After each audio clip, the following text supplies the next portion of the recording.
لله الحمد لله وحده الصلاة والسلام على من لا نبي بعده أما بعد أعوذ بالله من الشيطان الرجيم بسم الله الرحمن الرحيم شهر رمضان الذي أنزل في القرآن هدى للناس وبينات من الهدى والفرقان وقال النبي صلى الله عليه وسلم الصيام والقرآن يشفعان لك يوم القيامة محترم سند جلسہ حکم صاحبان مشفق مکرم اساتذہ کرام شرف تشریف فرما علماء کرام بزرگان دین ملت میری پردنشی ماں اور بہنوں اور میرے مکتب کے ہم نشین ساتھیوں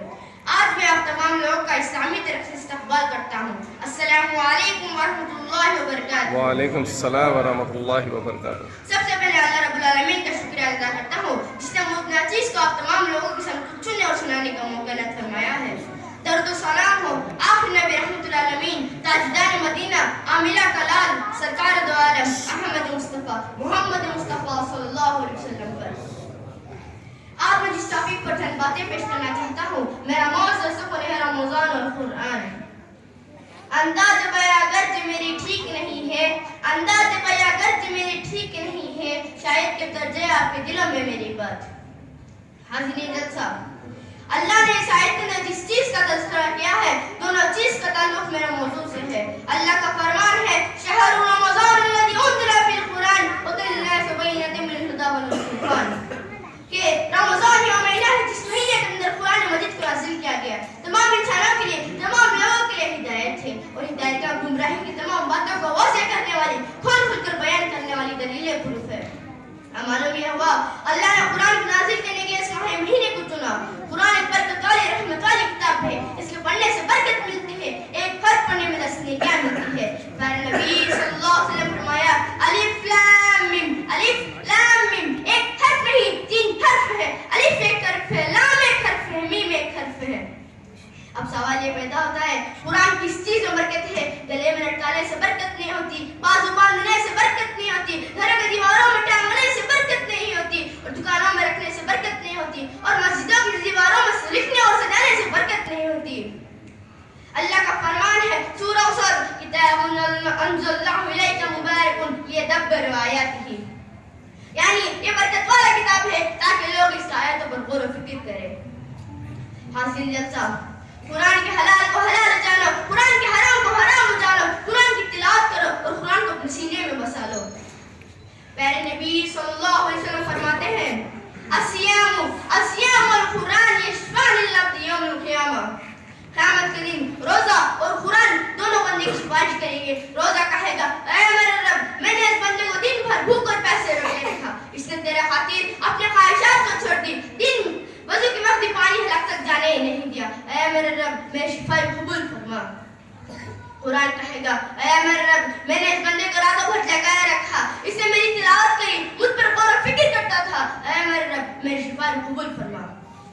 رسول اللہ صلی اللہ علیہ وسلم فرماتے ہیں دونوں کی شفائی قبول فرما لی جائے گی اللہ اکبر کیا شان ہے قرآن کی کیا مقام ہے روزہ کا رمضان وہ مہینہ ہے جو قرآن کا مہینہ ہے رمضان قرآن کو استقبال کرنے والا مہینہ ہے رمضان ہماری ہدایت کرنے کے لیے آتا ہے تاکہ ہم باقی 11 مہینے اللہ کے بندے بن کر رہیں قرآن ہمیں دنیا میں فائدہ دیتا ہے آخرت میں بھی قبر میں بھی اور میدان حشر میں بھی حاضرین جلسہ اسلام سے پہلے عرب کا حال کیسا تھا جب انہوں نے قرآن کو اپنایا قرآن کی تلاوت کی تو کیا سے کیا بن گئے حال ہی کہتے ہیں چلن ان کے جتنے تھے سب وحشیانہ چلن ان کے جتنے تھے سب وحشیانہ ہر ایک لوٹ مارتا تھا دیوانہ فسادوں میں گزرتا تھا ان کا زمانہ نہ تھا کوئی قانون نہ ان کا تازیانہ وہ تھے قتل و غارت میں چالاک ایسے وہ تھے قتل و غارت میں چالاک ایسے درندے ہو جنگل میں بے باغ جیسے یعنی جب انہوں نے قرآن کو اپنایا قرآن پر عمل کیا خود نہ تھے اوروں کے رہنما بن گئے یعنی جب انہوں نے قرآن پر عمل کیا قرآن کو اپنی سینے سے لگایا تو قرآن کو اپنے سینے سے لگایا تو دنیا کے بادشاہ بن گئے دنیا ان کے قبضے میں رہ گئی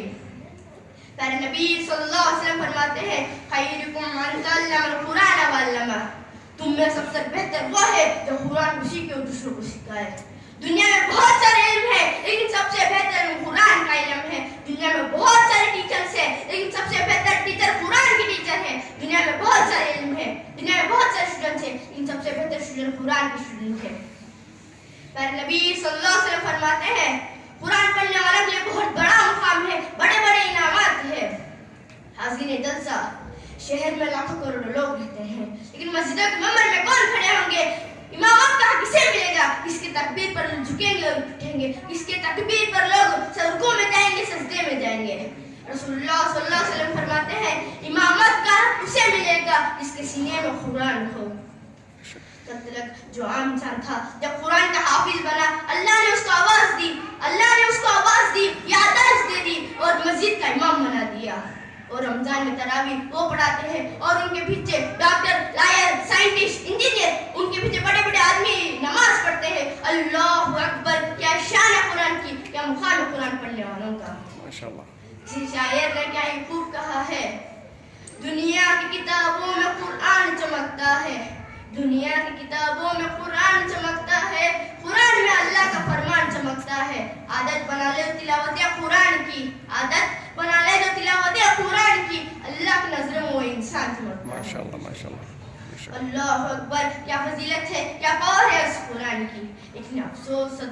کہنا پڑتا ہے، ہم قرآن کو ریشم کے کپڑے میں لپیٹ کر رکھتے ہیں اور فاتحہ جیسے رسم و رواج کے ٹائم پر قسم کھانے کے لیے قرآن کو چھیلتے ہیں، اور میدوں پر 10واں 20واں 40واں درس برسی پر یاسین پڑھتے ہیں، اور بیٹی کی وداعی پر قرآن اس کے سر کے اوپر رکھ کر وداعی کرتے ہیں۔ حاضرین جلسہ، قرآن مجید کو نازل کرنے والا اللہ رب العالمین ہے، اور جو لے کر آیا وہ روح الامین ہے، اور جس پر نازل کیا گیا وہ رحمت العالمین ہے، اور جس شہر میں نازل کیا گیا وہ بلد الامین ہے، اور جس رات میں نازل کیا گیا اسے اللہ رب العالمین لیلۃ القدر خیر من الف شہر کا قرار دے دیا، اور جس مہینے میں نازل کیا گیا وہ رمضان کا مہینہ ہے، اور جس زبان میں نازل کیا گیا وہ سب سے افضل زبان عربی زبان ہے، اور جس امت پر نازل کیا گیا وہ سب سے افضل امت بن گئے۔ آخر میں اللہ تعالیٰ سے دعا کرتا ہوں، اللہ تعالیٰ ہم تمام لوگوں کو سننے اور سنانے سے عمل کرنے کی توفیق عطا فرمائے، اور رمضان میں مکمل سے مکمل روزے رکھنے کی اور قرآن پڑھنے کی توفیق عطا فرمائے۔ آمین ثم آمین۔ وآخر دعوانا الحمدللہ رب العالمین۔ السلام علیکم ورحمۃ اللہ وبرکاتہ۔